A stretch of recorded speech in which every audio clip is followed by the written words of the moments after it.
Hello students, I again welcome you all to my channel.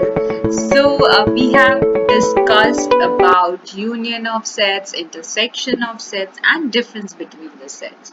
So to enhance your knowledge related to this topic, I am going to discuss exercise 1.4 today, and after this exercise definitely आपको पूरा knowledge हो जाएगा इस section का, और आप easily कोई भी क्वेश्चन अटेम्प्ट कर सकते हैं। और अगर आप इसके अलावा एक्स्ट्रा क्वेश्चंस भी डिस्कस करना चाहते हैं तो आप कमेंट कर सकते हैं। I can make a video for that. So let's get started.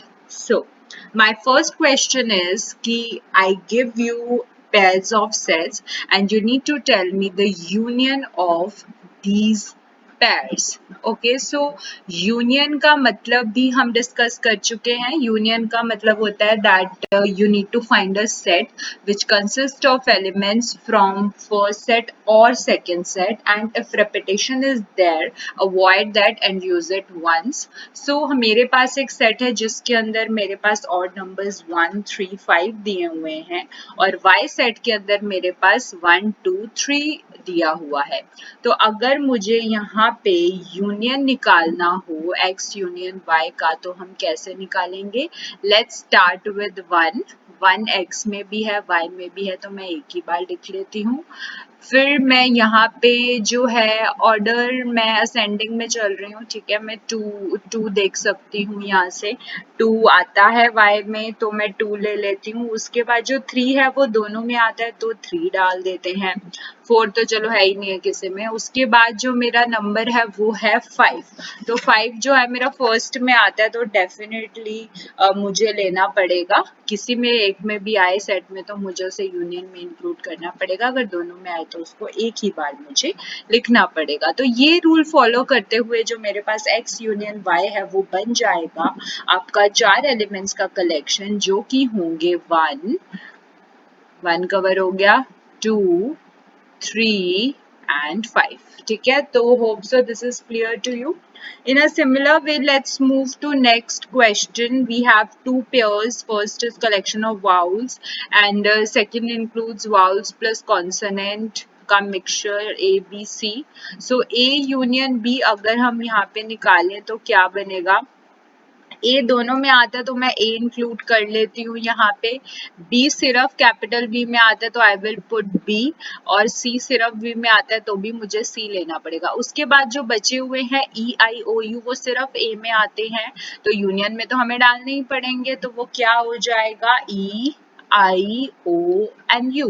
तो ये आपका जो एलिमेंट्स इसके अंदर आएंगे वो होंगे ए B C E I O you. इसके अलावा तो कोई नहीं बचता है जो मान लो यार बी में हो, हमने उसको ना डाला हो, ठीक है। तो ए यूनियन बी आपका ये सेट बन के आ जाएगा। सो let's move forward and let's see question number 3। Question number 3 क्या कहता है कि ए मेरे सेट के अंदर नेचुरल नंबर्स हैं और जो 3 के मल्टीपल्स हैं 3, 6, 9 लाइक दिस, बट बी में मेरे पास नेचुरल नंबर है जो कि 6 से छोटे हैं। तो मुझे ऐसा सेट बनाना है जिसमें ए वाले एलिमेंट्स भी आ जाएं और बी वाले भी आ जाएं, और रिपीटेशन है तो वो एक बार आ जाए।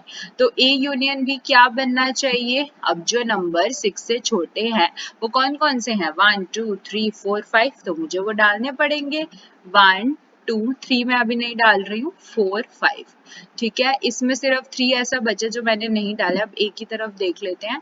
x वो सारे नेचुरल नंबर से जो मल्टीपल ऑफ 3 है। मल्टीपल ऑफ 3 में कौन से आएंगे? 3, 6, 9 लाइक दिस। तो अगर ऐसे आप इंक्लूड करेंगे तो ऐसे ऐसे ऐसे करके आप इसको डालते जाएंगे। तो इसीलिए मैं इसका आंसर लिख रही हूँ 1, 2, 4, 5, और इसके लिए मैं कलेक्टिवली लिख रही हूँ मल्टीपल ऑफ 3, मल्टीपल ऑफ 3। तो मेरा ये यूनियन बन जाएगा 1 2 4 5 और multiple of 3. Rather than writing this मैं ये लिख रही हूँ because it's keep on going, so it is clear from this कि मैं मल्टीपल ऑफ 3 के बारे में बात कर रही हूँ, तो मैंने और लगा के यहाँ पे लिख दिया है. Fine. So let's move to our next fourth question. What is A union B here? X यहाँ पे मेरे नेचुरल नंबर्स हैं जो कि 1 और 6 के बीच में है. 1 को इंक्लूड नहीं करते, 6 को इंक्लूड करते हैं. और B जो मेरा सेट है वो सारे नेचुरल नंबर्स है जो 6 और 10 के बीच में होंगे. तो दोनों को कंबाइन करके जो मेरा यूनियन बनेगा उसमें कौन से होंगे मेरे पास एलिमेंट्स? डेफिनेटली नेचुरल नंबर्स ही होंगे. एंड वो क्या होंगे? 1 से बड़े और आपके किससे छोटे होंगे? वो 10 से छोटे. तो इसके अंदर देखिए 1 to 6 भी आ गया इंक्लूडिंग 6 एंड 6 to 10 के बीच में भी सारे आ गए एक्सक्लूडिंग 10. तो इसीलिए A यूनियन B मेरा बन जाएगा all those natural numbers which are between 1 and 10. Fine. Hope this is clear to you. और अगर मैं इसको एक्सपैंड करके लिखती तो आप A को क्या बनाते? 1 2 नहीं, 1 तो इंक्लूड नहीं करना ना, तो ये क्या बनेंगे? 2 3 4 5 6. ठीक है.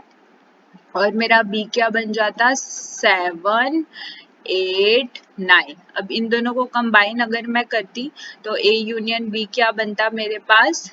ये बन जाता 2 3 4 5 6 7 8 9 which is nothing but all those natural numbers which are greater than 1 and less than 10. Fine. So let's move to fifth question. What is A union B?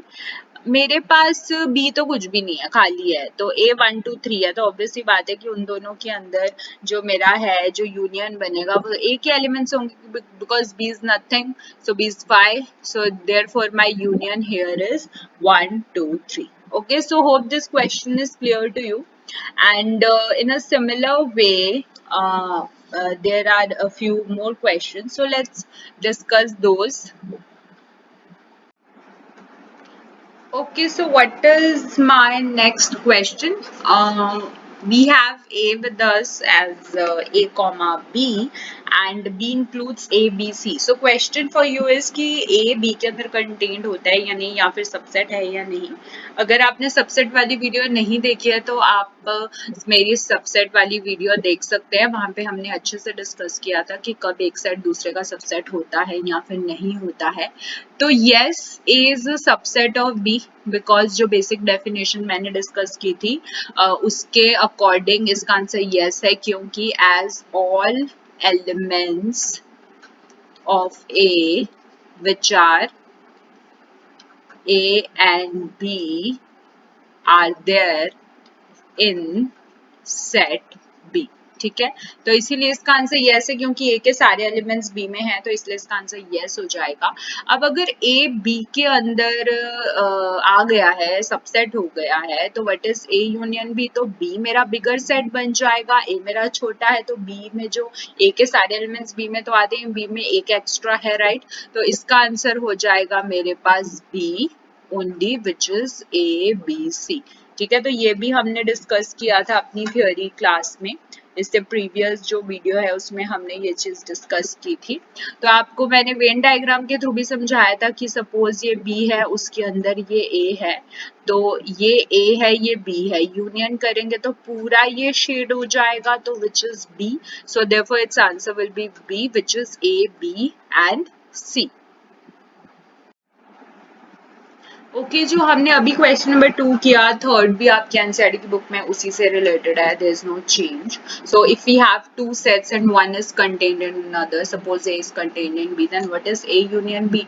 You know that if A is contained in B, all elements of A are there in B and B has some little extra elements. So definitely A union B में जो अगर A B के अंदर contained होता है तो इसका answer B हो जाएगा, जो मैंने अभी अभी वेन डायग्राम से किया. Because all elements of A are there in B.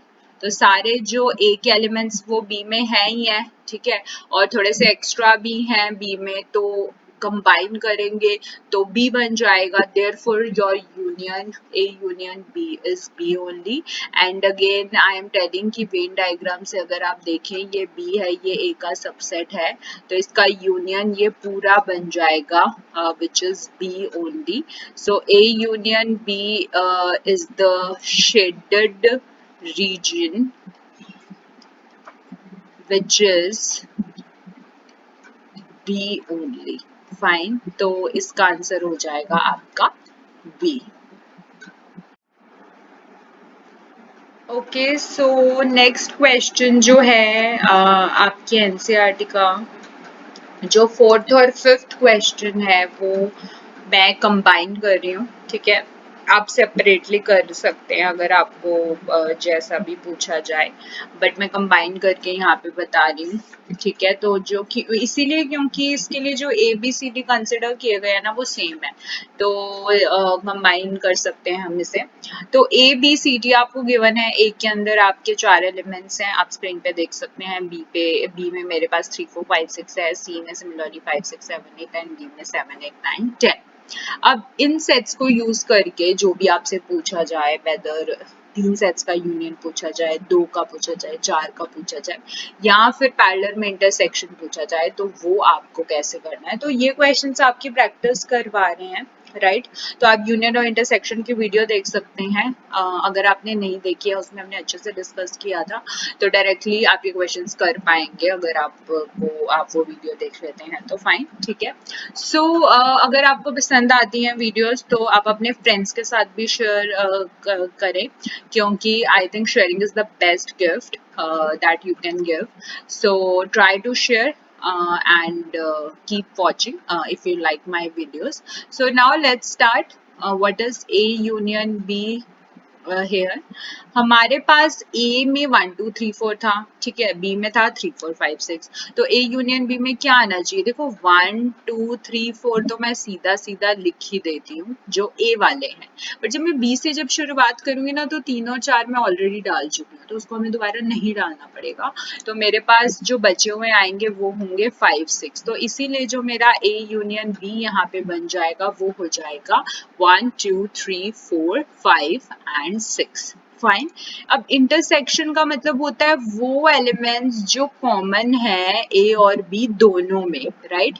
इसमें तो हम ए वाले भी लेते थे और बी वाले भी ले लेते थे, और अगर रिपीटेशन हो रही होती थी तो उसको एक बार लिख लेते थे. बट इंटरसेक्शन में वो एलिमेंट्स देखना है जो ए में भी हैं और बी में भी हो. आप देख सकते हैं कि 3 और 4 ऐसे एलिमेंट्स मुझे दिख रहे हैं जो ए में भी हैं और बी में भी हैं, इसीलिए इसका सीधा सीधा आंसर हो जाएगा 3 4. Very simple. तो इसका आंसर हो जाएगा 3 4. वही एक 2 ऐसे एलिमेंट्स हैं जो कि ए में भी हैं और बी में भी हैं. Fine. So let's move forward. What is A union C? पहले A वाले लिख लेते हैं 1 2 3 4, और जब मैं C में लिखने बैठूंगी तो 5 6 7 8. कुछ कॉमन आया नहीं, ठीक है, रिपीटेशन थी नहीं तो कोई दिक्कत ही नहीं है. ए वाले उठा के लिख दिए हमने डायरेक्टली और सी वाले उठा के लिख दिए डायरेक्टली, तो बन जाएगा ए यूनियन सी वाला सेट जिसके अंदर आपकी 8 एलिमेंट्स होंगे 1 2 3 4 5 6 7 एंड 8. फाइन. अब इंटरसेक्शन क्या होगा? रिपीटेशन तो हुई नहीं थी, रिपीटेशन से ही आपको पता चल जाता कि क्या कॉमन है. जैसे प्रीवियस केस में रिपीटेशन हो रही थी 3 4 की, तो वो कॉमन था. अब इस केस में ए और सी में तो कोई रिपीटेशन, ये करते वक्त मुझे कोई रिपीटेटिव एलिमेंट्स जो थे वो दिखे नहीं, तो इसीलिए इसका इंटरसेक्शन हो जाएगा 5. भाई कुछ भी कॉमन नहीं है, that's why. Fine. So let's move forward and now let's see what is B union C and what is B intersection C. तो आप यहाँ पे देख रहे हैं कि जो मेरे पास B union C में B से शुरुआत करूंगी तो 3 4 5 6 हम लिखेंगे. 5 6 हम ऑलरेडी डाल चुके हैं, रिपीटेशन है तो हम नहीं डालेंगे, तो 7 8 आ जाएगा. तो therefore my union will be 3 4 5 6 7 8. अब ये यूनियन करते वक्त ही हमें रिपीटेशन दिख गई थी कि 5 और 6 जो है वो B में भी आ रहे हैं और C में भी आ रहे हैं, इसीलिए जो आपका इसका इंटरसेक्शन हो जाएगा वो हो जाएगा 5 6. Fine. Hope you are getting कि कैसे करना है. बी यूनियन डी क्या होगा? Let's start putting one by one. 3 4 5 6. D में है 7 8 9 10. कोई रिपीटेशन का चक्कर ही नहीं था. बी के डाल दिए, डी के डाल दिए. अब इंटरसेक्शन की जब यहाँ पे बात आएगी, भाई कुछ कॉमन ही नहीं था. हमने जब किया तो हमें यूनियन के टाइम पे ही पता चल गया कि रिपीटेशन थी ही नहीं. इसीलिए आपका इसका इंटरसेक्शन का आंसर क्या हो जाएगा? 5. फाइन. ओके, तो हम डी तक 4 क्वेश्चंस कर चुके हैं. अब मैंने दोबारा जब ये निकालना है A union B union C, तो ये कैसे निकलेगा? अब let's check. So A union B का, A union B union C का मतलब है मेरे पास यहाँ पे कि आपके पास ए वाले, बी वाले और सी वाले आ जाए सारे. तो ए में से मैं लिखना शुरू करती हूँ. ए में आते हैं 1 2 3 4. जब मैं बी में गई 3 4 ऑलरेडी आ चुके थे, तो मैंने 5 6 डाल दिए. ठीक है. अब जब मैं सी पे आई तो 5 6 आ चुके थे ऑलरेडी, इसलिए मैंने 7 8 डाल दिए. तो सारे आ गए ए बी और सी के. 1 2 3 4 5 6 7 8 आपका ये कलेक्शन बन जाएगा, अवॉइडिंग द रिपीटेशन. अब इंटरसेक्शन की जब मैं बात करूं, तो आपको ऐसे एलिमेंट ढूंढने होंगे जो ए में भी हैं, सेम टाइम पे बी में भी हैं और सेम टाइम पे सी में भी हैं. तो ये कैसे देखेंगे? पहले मैंने देखा ए और बी में कुछ कॉमन है. हाँ, ए और बी में मुझे 3 4 कॉमन दिखा. बट जब 3 4 कॉमन दिखा, तो क्या वो 3 4 सी में भी आ रहा था? नहीं, मुझे 3 4 सी में नहीं दिखा. तो इसीलिए कोई भी मुझे ऐसा कॉमन एलिमेंट नहीं दिखा जो कि मेरे पास तीनों में सेम टाइम पे हो. देखो 1 भी नहीं है, 2 भी नहीं दिख रहा, 3 भी नहीं है, 4 भी नहीं है, 5 भी नहीं है, 6 भी नहीं है, 7 भी नहीं है और 8 भी नहीं है. बस एक एक करके भी मैं देखूं तो ऐसा कोई एलिमेंट मुझे दिख नहीं रहा जो तीनों में सेम टाइम पे आए. So therefore my intersection is 5. You can write there is no common element between A, B and C. फाइन. तो आप एक भी स्टेप बाय स्टेप भी देख सकते हैं, या फिर ऐसे भी देख सकते हैं. चलो ए और बी का कॉमन देख लिया जो कि 3 4 था, बट वो सी में नहीं आ रहा, इसलिए आपका इंटरसेक्शन क्या हो जाएगा? 5. Okay, so now let's see what is A union B union D here. A union B union D. ठीक है, तो इसमें हमारे पास फिर से मैं पुट करती हूँ ए के एलिमेंट्स 1 2 3 4. बी में 3 4 आ चुके हैं, तो ठीक है 5 6 ले लेते हैं, कोई दिक्कत नहीं है. अब जब मैं डी की तरफ जाऊंगी तो फ्रेश मिल रहे हैं एकदम, जो पहले नहीं आए हैं. तो लेट्स पुट देम हियर 7 8 9 10. तो मेरा जो A union B union D बन जाएगा वो हो जाएगा 1 2 3 4 5 6 7 8 9 and 10. So let's see कि इंटरसेक्शन क्या होगा, कुछ कॉमन मिलता है या नहीं. अच्छा, ए और बी में कॉमन था 3 4, बट वो मुझे डी में नहीं दिख रहा है, तो कुछ भी कॉमन यहाँ पे मुझे नहीं मिला. तो सेम रीजन आप लिख सकते हैं, there is no common element between A B and D, so your answer is 5. एंड आप चेक करोगे तो आप 1 से लेके 6 तक तो डायरेक्टली पता चल जाएगा. ठीक है, वो नहीं आ रहे हैं, इतना कॉमन नहीं आ रहे हैं ए बी डी में. और जब 7 8 9 की बात 10 की बात करें, वो डी में तो हैं, बट ए और बी में नहीं दिख रहे हैं. तो इस तरीके से भी आप सेपरेटली देख सकते हैं कि कुछ भी कॉमन मुझे नहीं दिख रहा है, इसलिए इसका इंटरसेक्शन 5 हो जाएगा. सो नाउ लेट्स मूव क्विकली. बहुत सिंपल सिंपल है ये. बी सी और डी का यूनियन. बी से स्टार्ट करूंगी मैं, 3 4 5 6 लिखूंगी. और जब मैं 6 सी की तरफ आऊंगी तो 5 6 ऑलरेडी आ चुके होंगे, सिर्फ 7 8 ऐसे बचे होंगे जो नहीं डाले होंगे हमने, तो वो मैं लिख दूंगी. अब जब डी की तरफ आएंगे तो 7 8 मैं ऑलरेडी डाल चुकी हूँ, 9 10 बचा हुआ है, तो मैंने वो भी डाल दिया. तो यूनियन बन जाएगा मेरे पास 3 4 5 6 7 8 9 and 10. Fine. Now let's see the intersection. ऐसा कोई एलिमेंट दिख रहा है जो आपको तीनों में हो, बी में भी, सी में भी, डी में भी. अब बी और सी में जो कॉमन था वो था 5 6, बट डी में तो वो नहीं है, तो मुझे कुछ कॉमन नहीं दिख रहा है यहाँ पे. ना 3 ना 4 ना 5 ना 6, 7 भी नहीं और 8 भी नहीं और 9 भी नहीं और 10 भी. ठीक है, तो कुछ भी नहीं है कॉमन, तो 5 आ जाएगा। रीजन आप सेम लिखेंगे, 5 होगा because there is no common element between B, C and D. Hope this question is clear to you. So ये था हमारा यूनियन और इंटरसेक्शन के क्वेश्चंस। अब I think I am giving you one question, you just try that, and if you are not able to do that then comment me, then I'll discuss. Okay तो screen पे आप देख सकते हैं मैंने आपके लिए क्वेश्चन लिखा है, सेम लाइंस पे हैं बट थोड़े से जस्ट सेट डिफरेंट है। आपको ए का बी के साथ कॉमन एलिमेंट्स, बी का सी के साथ, ए सी और डी का आपस में कॉमन एलिमेंट, ए और सी का, बी और डी का, ये देखने हैं। ठीक है, और एक सेवेंथ है ए और डी का इंटरसेक्शन, ये तो आप कर लोगे। ठीक है, बट जो ये वाला क्वेश्चन है ये कैसे होगा, ये भी मैं आपको आइडिया देती हूँ ये कैसे निकालना है। अगर आप ये 6 क्वेश्चन समझ लेंगे तो बाकी भी सेम लाइंस पे हैं, तो ये आपको आप इसको ट्राई कर सकते हो। एंड अगर आपसे नहीं होगा आप मुझे कमेंट कर देना, I will make a video and I tell you, but I don't think so कि कुछ इशू होगा इसमें। अब जो मेरे पास B यूनियन C है वो क्या है, तो पहले मैं निकालूंगी B यूनियन C। तो B से स्टार्ट करते हुए 7, 9, 11, 13 मैंने डाल दिया। 11, 30 ऑलरेडी डल चुका है C का, तो इससे 15 बचता है, तो वो मैंने डाल दिया। अब A आपके सामने है, B यूनियन C आपके सामने है, तो A में और B यूनियन C में कुछ ऐसा कॉमन एलिमेंट आपको दिख रहा है।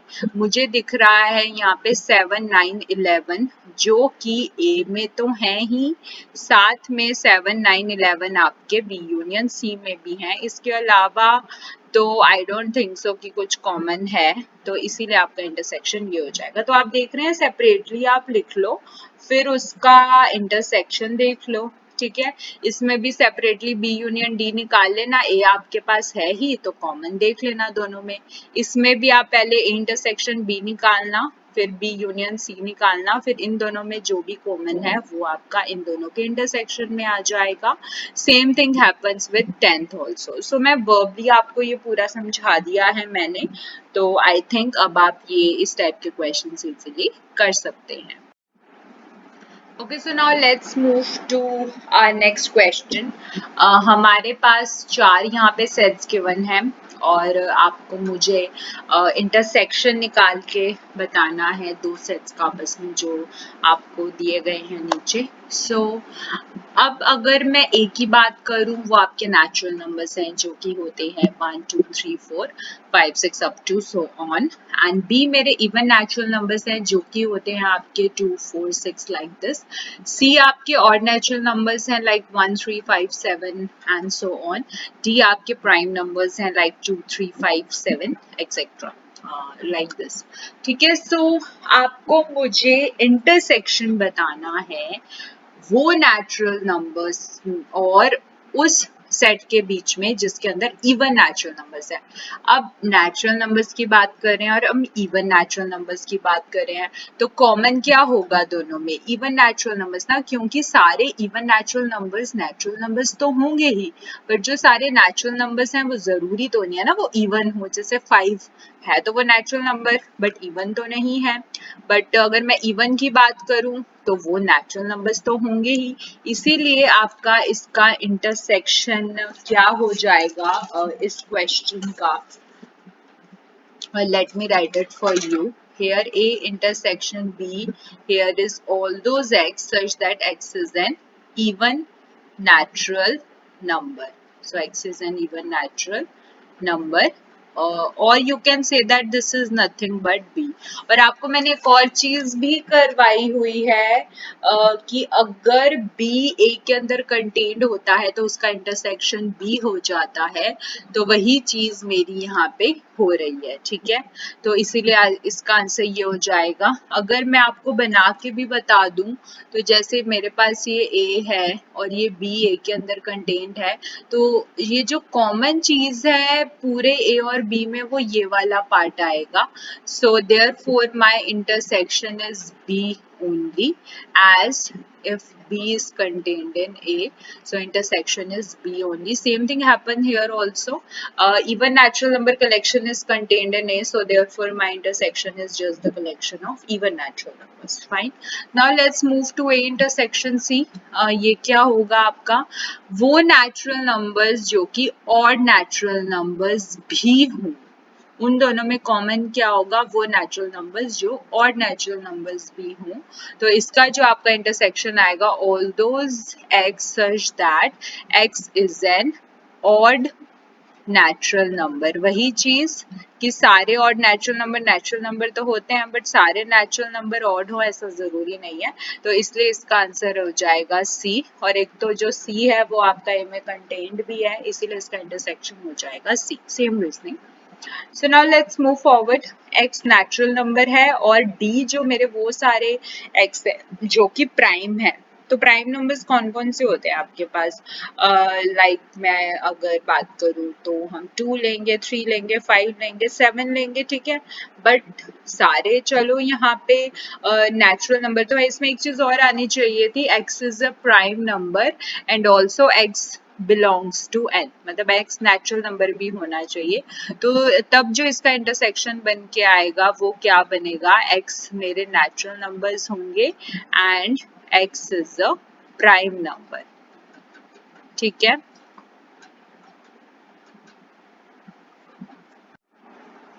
तो जो यहाँ पे मेरा इंटरसेक्शन होगा वो प्राइम नंबर होगा. अगर नहीं लिखा है तो भी वो चीज अंडरस्टूड है कि मैं नेचुरल नंबर्स की ही यहाँ पे बात कर रही हूँ. तो अगर मैं वो नहीं भी लिखूंगी देन ऑल्सो इट्स फाइन. तो मेरा जो इसका इंटरसेक्शन हो जाएगा वो हो जाएगा that x is a prime number. Fine.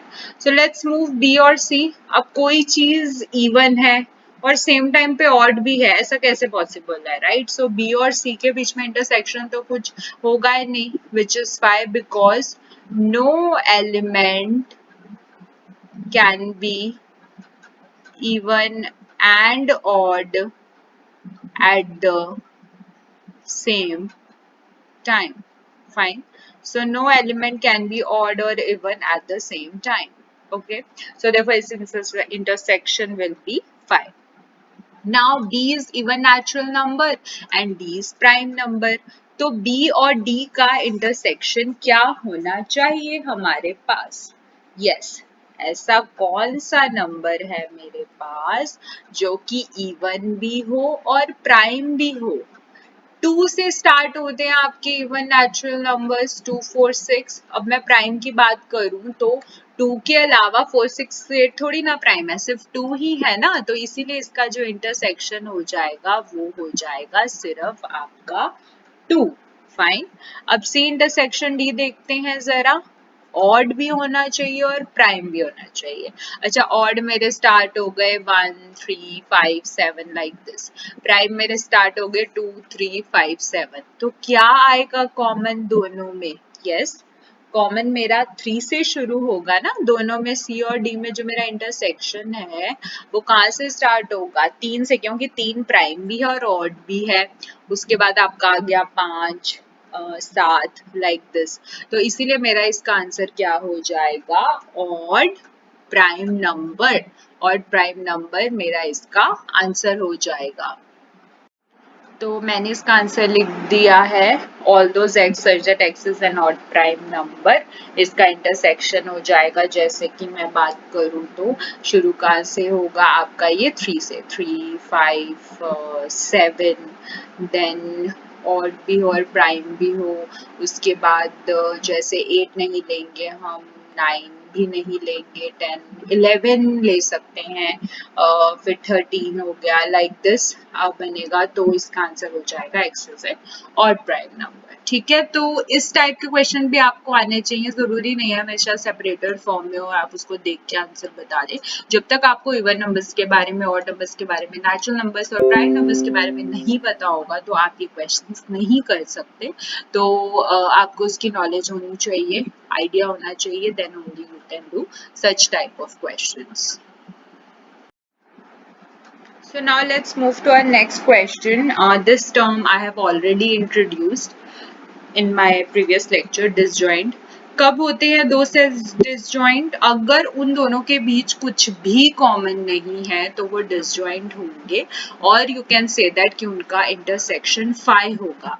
तो इन तीन में से आपको मुझे वो पेयर्स बताने हैं इन तीन क्वेश्चन में से, फर्स्ट पेयर, सेकंड या थर्ड में से कौन सा पेयर है, एक भी हो सकता है एक से ज्यादा भी, जो कि क्या होंगे, डिसजॉइंट हो गए, जिनके बीच में कॉमन कुछ भी नहीं होगा। आप देख सकते हैं कि फर्स्ट क्वेश्चन में 1 2 3 4 है मेरा पहला सेट, जिसके अंदर 1 2 3 4 एलिमेंट्स हैं, और सेकंड में वो नेचुरल नंबर्स हैं जो 4 और 6 के बीच में है, इंक्लूडिंग 4 एंड 6। तो ये सेट मेरा क्या बन जाएगा? This is nothing but 4 5 and 6। कुछ कॉमन दिख रहा है? Yes, 4 is common, so not disjoint.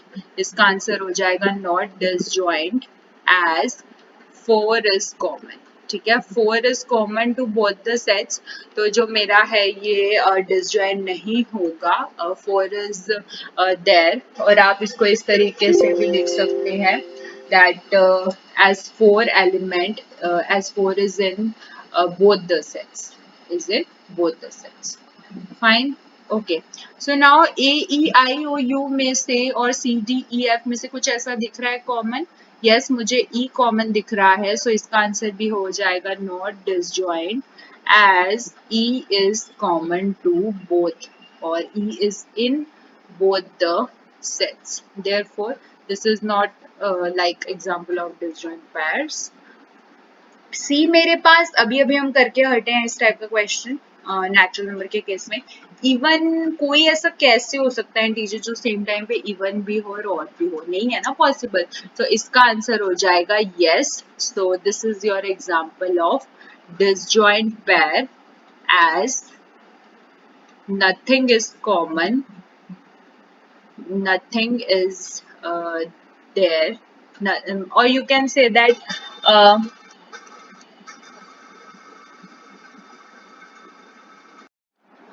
तो इसके अंदर ऐसा कोई भी एलिमेंट नहीं है जो दोनों में हो, इसलिए ये डिसजॉइंट पेयर है as no element is common to both the sets.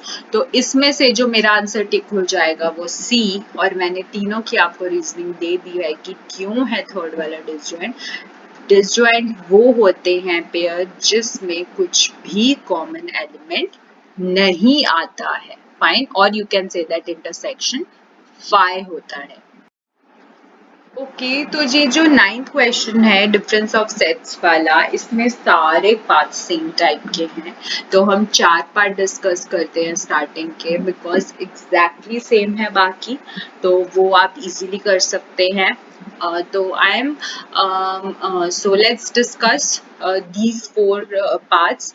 A set आपके सामने लिख दिया मैंने, बी बी सी बी और डी बी। अब जो डिफरेंस ऑफ सेट्स है वो भी मैंने अपने प्रीवियस वीडियो में कवर किया था। डिफरेंस ऑफ सेट्स का मतलब होता है कि मुझे वो एलिमेंट्स निकालने हैं ए वाले जो कि बी में ना आ रही हूँ, और अगर ऐसा कुछ कॉमन है ही नहीं है तो सिर्फ ए ही हो जाएगा उसका आंसर। अब देखते हैं ऐसा कुछ है जो मेरे पास कॉमन दिखे। अब ए के अंदर मेरे पास 3 6 9 12 15 18 21 है, और बी में मेरे पास 4 8 12 16 20 है। तो यस, मुझे 12 ऐसा मिला जो कि बी में आ रहा है, तो मैं 12 को नहीं लूंगी यहाँ पे। और तो मुझे ऐसा कुछ नहीं दिख रहा, 3 भी नहीं है बी में, 6 भी नहीं है, 9 भी नहीं है, 15 भी नहीं है, 18 भी नहीं है, और 21 भी नहीं है। तो मुझे इसमें ए के वो सारे एलिमेंट्स लिख देने हैं जो कि बी में ना हो। जैसे 3 लिख दूंगी, 6 लिख देंगे, फिर 9 12 नहीं लिख सकती क्योंकि वो बी में आता है, दैट्स वाई। 15 मैं लिख सकती हूँ, और उसके बाद 18 भी लिख सकती हूँ, और 21। तो आप देख रहे हैं कितना इजी है ये करना, राइट।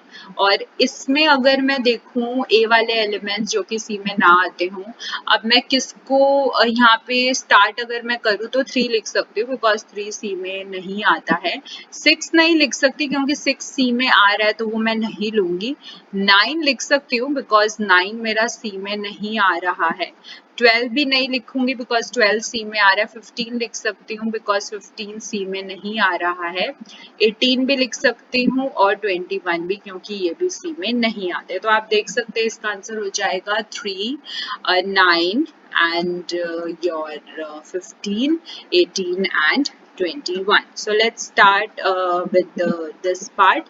A और D में आप देख सकते हैं 5, ठीक है। A से स्टार्ट करेंगे तो 3 नहीं आता, उसमें 6 भी नहीं आता, 9 भी नहीं आता, D में 12 भी नहीं आता, तो मैं लिख सकती हूँ। बट जब मैं 15 पे जाऊंगी तो 15 is there in D, so I can't write 15। 18 भी नहीं है D में तो 18 लिख सकती हूँ। 21 भी नहीं है D में तो मैं 21 भी यहाँ पे लिख सकती हूँ। तो आप देख रहे हैं कितना सिंपल है इसको लिखना इस टेक्निक से।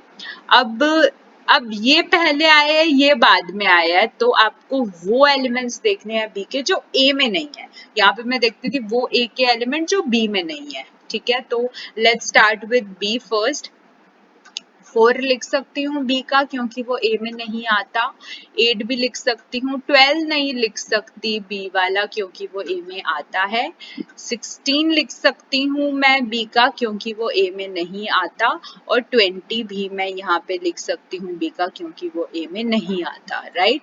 तो इस तरीके से आपके ऐसे 8 और क्वेश्चंस एनसीईआरटी में गिवन है, एग्जैक्टली सेम ट्रिक आपको वो यूज करनी है जो मैंने बताई है और वीडियो में भी मैंने डिस्कस की है अपनी प्रीवियस वाली। तो जो डिफरेंस ऑफ सेट्स है आप इस तरीके से बहुत इजीली अपना निकाल सकते हैं। ये जो मेरा 10th क्वेश्चन है ये कॉमन है, डिफरेंस और इंटरसेक्शन दोनों इसमें इंक्लूड हो जाएंगे। तो लेट्स स्टार्ट। अब x एक्सेप्ट y, वो एलिमेंट्स x के लिखने हैं जो y में नहीं आते। अब मैं a से स्टार्ट करूंगी तो a लिख सकती हूँ क्योंकि वो y में नहीं है। b नहीं लिख सकती क्योंकि b is there in y, तो मैं x का वो एलिमेंट b नहीं लिख सकती। c लिख सकती हूँ क्योंकि वो y में नहीं है। और d भी नहीं लिख सकती बिकॉज d y में बैठा हुआ है। तो इसका सिर्फ आंसर हो जाएगा एलिमेंट्स x के ऐसे जो कि y में नहीं है, वो है मेरे पास सिर्फ a और c। Hope this is clear to you. अब y के ऐसे एलिमेंट्स लिखने हैं जो कि x में ना हो। f से मैं स्टार्ट कर सकती हूँ क्योंकि वो x में नहीं है। b है x में और d भी है तो मैं उसको नहीं लिखूंगी। g मैं लिख सकती हूँ y का एलिमेंट क्योंकि वो x में नहीं आता, तो ये आ जाएगा मेरे पास। इंटरसेक्शन मीन्स ऐसे एलिमेंट्स जो x और y दोनों में है। तो जैसे हम जब ये डिफरेंस निकाल रहे थे तब आपने देख लिया होगा कि b और d ऐसे हैं जो कि दोनों में आते हैं, तो b और d क्या हो जाएगा, x और y के कॉमन एलिमेंट्स हो जाएंगे। तो इसलिए इसका आंसर हो जाएगा b, d within curly brackets. Fine, okay okay. तो we are left with 2 more questions जो बहुत सिंपल है। आपको स्क्रीन पे दिख रहा होगा मैंने r एक्सेप्ट q या r माइनस q का सिंबल लगाया। इसका मतलब है कि सॉरी, आपको मुझे वो रियल नंबर्स बताने हैं जो कि रैशनल ना हो। आपको पता है जो रियल नंबर होते हैं वो रैशनल और इरेशनल नंबर के यूनियन से बनते हैं, मैंने आपको पहले भी बताया था। और अगर मैं उसमें से रैशनल हटा दूं तो कौन से बच जाएंगे, सिर्फ irrational number. Therefore r except q is the collection of all irrational numbers, ठीक है। और अगर यहीं पे मैं आपके आर एक्सेप्ट इरेशनल नंबर पूछती तो वो क्या हो जाता, is the collection of all rational numbers, क्योंकि रियल नंबर रैशनल और इरेशनल नंबर के यूनियन से बनते हैं। फाइन, तो इसके साथ आपके 2 क्वेश्चन हो गए एक ही में। Let's move to our next question. आपको मुझे ट्रू और फॉल्स बताना है और रीजन भी देना है कि आप अपना आंसर ट्रू और फॉल्स क्यों ले रहे हैं विद जस्टिफिकेशन। तो जो आपके पास फर्स्ट सेट है वो है 2 3 4 5 एंड सेकेंड है 3 6। क्या वो डिसजॉइंट है? वो बोल रहा है वो डिसजॉइंट है, वेदर दिस इज ट्रू और फॉल्स। नो, क्योंकि मैं 3 ऐसा एक एलिमेंट है जो देख पा रही हूँ जो कि दोनों में है, इसीलिए इसका आंसर क्या हो जाएगा, false, as 3 is common, or you can say that 3 is there in both the sets, so 3 is common to both the sets, that's why। Okay, so same second question में वो बोल रहा है कि वो डिसजॉइंट है या नहीं। तो वो बोल रहा है डिसजॉइंट है, हमें ट्रू और फॉल्स में आंसर देना है। तो मैं यहाँ पे देख रही हूँ ए जो है वो कॉमन है, तो वो डिसजॉइंट कैसे हो सकता है, तो इसका आंसर भी फॉल्स होगा, as A is there in both the sets, so a is there in both the sets. Fine, so let's move forward and remaining question देखते हैं. अब वो बोल रहे हैं जो 2, 6, 10, 14 एलिमेंट से जो सेट बना है और जो 3, 7, 11, 15 से बना है, क्या वो डिसजॉइंट है? डेफिनेटली है true, because nothing is common, or you can say that no element is common to both the sets, both the sets. Fine. Same thing happen here also in fourth question. Yes, they are disjoint as there is no such element which is present in both the sets. Therefore, its answer will be true. They are disjoint because nothing is common. Third is also disjoint as nothing is common. In the previous cases, there is an element which is common. So, therefore, उसके answer false थे. So, ठीक है, आज हमने union, intersection और difference के बहुत सारे क्वेश्चन किए हैं. ये मैंने प्रीवियस लेक्चर में वेन डायग्राम से भी डिस्कस किए थे. So hope you like my today video, और आपने अच्छे से ये सीख लिया होगा. आप इसे अपने फ्रेंड्स के साथ शेयर कर सकते हैं, वो भी वीडियो को देख के सीख सकते हैं. So I will keep uploading more such videos. So that's all for the day. Next time we'll move towards the complement and miscellaneous, and we are done and with this section. So have a good day. Take care. Bye bye.